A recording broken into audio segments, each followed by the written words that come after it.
सुन रहे थे, गोली बढ़िया हो, अगर बंदूक बढ़िया नहीं हो तो क्या हो? संभावना है जो उसका वो जो नली होता है वही फटे। गायत्री मंत्र बहुत अच्छा है, ये ऐसा गोली है कि लग जाए तो व्यक्ति के जीवन का कल्याण कर दे। लेकिन हमारा बंदूक कैसा है ये भी देखने की बात।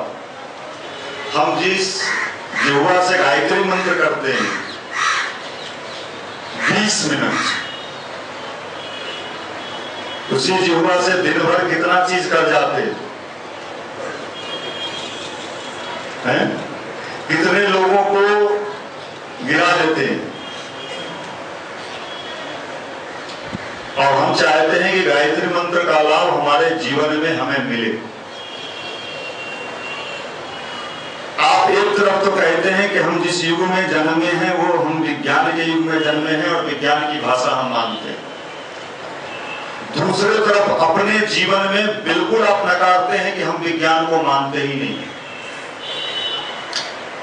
अगर आप साइंस को मानते हैं तो अपने जीवन के लिए भी आपको साइंस मानना होगा। आपका जीवन भी एक वैज्ञानिक जीवन है, और अगर आपने उसको सिस्टम में नहीं जिया तो आपके जीवन में वो लाभ नहीं मिलेगा जिसको आप कहते हैं मेरा जीवन आनंद से भरे, हम जीवन में सुख का अनुभूति करें। और सुखी जीवन कैसे बने आजकल लोगों के समझ में ही नहीं है। अभी हमारे भाई संगीत गा रहे थे, कुटिल शब्द एक उपयोग किया उन्होंने संगीत में। ये कुटिलता क्या होता है? बड़े काम की चीज है।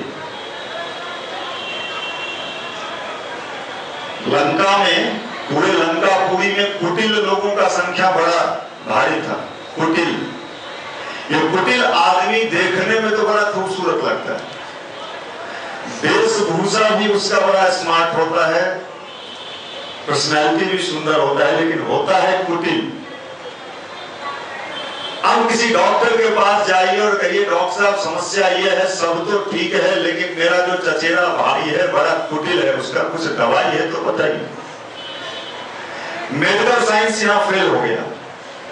क्यों भाई? है कोई दवाई? कुटिल का कुटिलता ठीक हो जाए इसके लिए कोई मेडिसिन है? लेकिन आपके पड़ोसी आपसे कुटिलता से पेश आता है और आप इतने परेशान होते हैं जितना परेशान हम शरीर के रोग से, अपने शरीर के रोग से नहीं होते हैं, उससे ज्यादा परेशान हमारा बगल वाला हमको कर देता है। अब इसका क्या समाधान है आज के इस वैज्ञानिक युग में? नहीं साहब, इसका तो हम ये सोचे हैं, हमारे एक भाई ने बताया, हमारे फूफा ने बताया, हमारे काका ने बताया कि तुम आईएएस बन जाओ और समाज का कल्याण हो जाएगा। आईएएस लोगों को भी कुटिलता का सामना करना पड़ता है। अगर आप आईएएस बने, अच्छे बने, आपका परफॉर्मेंस अच्छा होने लगा तो आपके कई आईएएस मित्र आपसे कुटिलता से व्यवहार करने लगेंगे। अब आप हमेशा डिप्रेशन के शिकार होंगे कि साहब आईएएस बन के भी हम डिप्रेस्ड हैं।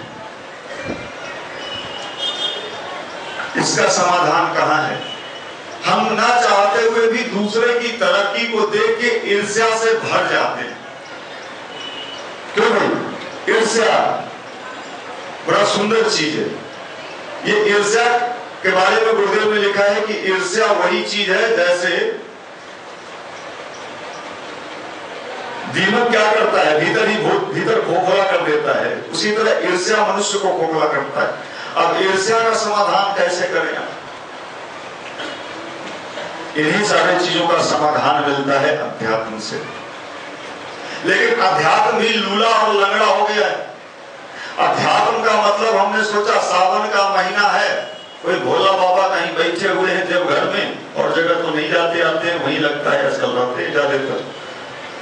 अब भोला बाबा के यहाँ चले गए, वो तो ऐसे ही भोला है, बुड़बक है, समझ बुद्धि उनको है नहीं। हम लोग तो इतने समझदार हैं, फिजिक्स पढ़ा है, मेटाफिजिक्स पढ़ा है, लाइट चैप्टर पढ़ा है, ऑर्गेनिक पढ़ा है, हमसे ज्यादा समझदार कौन हो सकता है?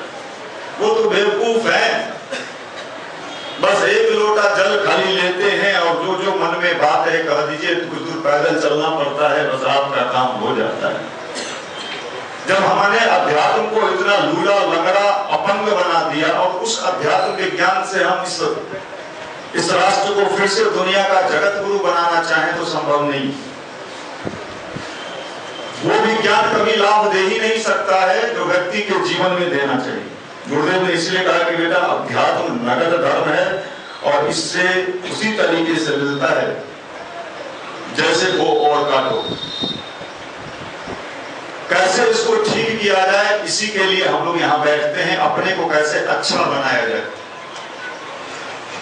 अच्छा बनने के लिए क्या किया जाए। अभी कोई इंस्टीट्यूट में आप जाते हैं तो आपको यह सिखाया जाता है आप इंजीनियर कैसे बनेंगे, आईआईटी का एग्जाम कैसे पास करेंगे, जीवन के झंझावातों को कैसे झेलेंगे, यह आपको कहीं नहीं बताया जाता है। आपका लुक कैसा होना चाहिए, हेयर स्टाइल कैसा होना चाहिए। पर्सनालिटी डेवलपमेंट कोर्स जो हम लोग कराते हैं तो पर्सनालिटी का मतलब लोग ये सोचता है कि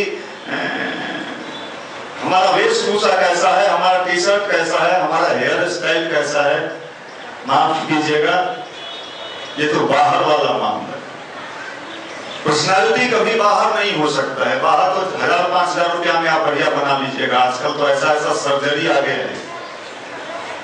एक था खूब मोटा तगड़ा गायक, क्या नाम था उसका, अदानंद स्वामी है वो? उसका इन दिनों में चेहरा देखा, एकदम स्लिम गोल बॉडी, बड़ा सुंदर चेहरा हो गया। हमने एक व्यक्ति से पूछा कि आखिर इसका इतना सुंदर, इसने कहा इसने सर्जरी कर।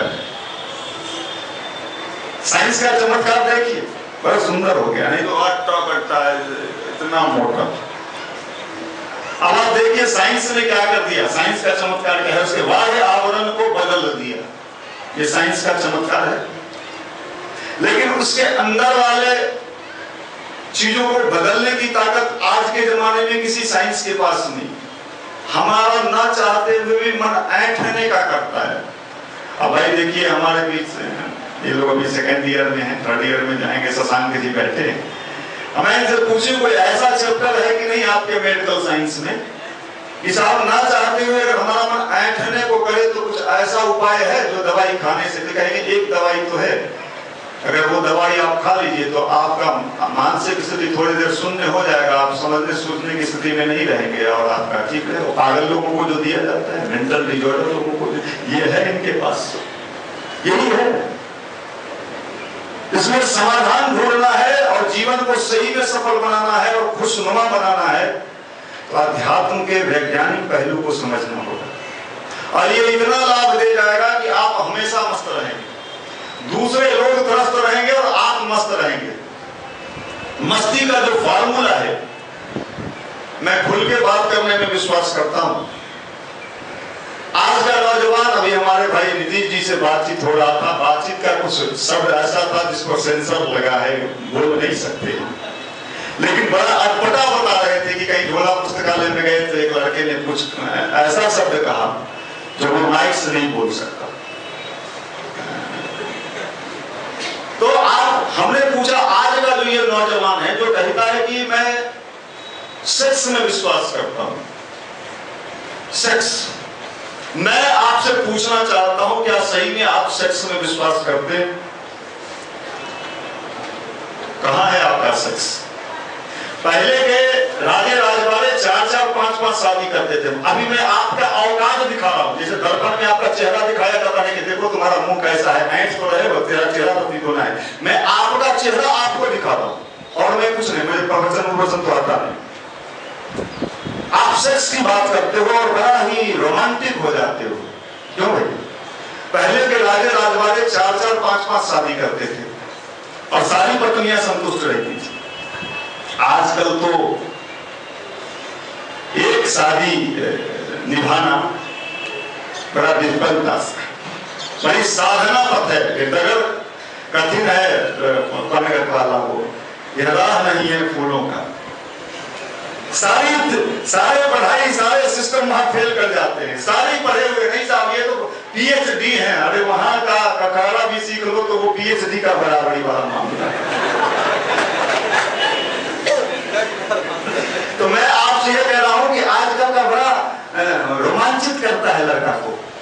उसका औकात पूछिए, क्या तो शख्स जानता है आपका औकात क्या है? अरे पहले तो इतने पावरफुल होते थे कि 5-5, आज तो मैं क्या कहूं, शादी को कौन कहे, शादी के पहले ही झड़ जा रहा है। ये आप देखें कि आप कितने पानी में हैं, कहां ऐठ रहे हो। मैं आपका दर्पण आपको दिखा रहा हूं और इसी पर ऐठ रहे हो। औकात है नहीं, ऐठते हैं बिना कारण। तो आपको मैं बता दूं, कम औकात वाला व्यक्ति ज्यादा ऐठता है। जो कम औकात का होगा वो देखिएगा तभी ज्यादा रोग बैठता है। जो सही में औकात वाला व्यक्ति होता है बड़ा गंभीर होता है। जो बड़का क्रिमिनल होता है, आप उसके पास जाएंगे तो आपको कभी अनुभव ही नहीं होगा कि क्रिमिनल है, इतना बढ़िया से बात करेगा। आज छोटकन सब जो होता है देख ले, ये छोटका जो होता है रोड छाप वो दिखाता, देखा चिल्बे न कर ले और आप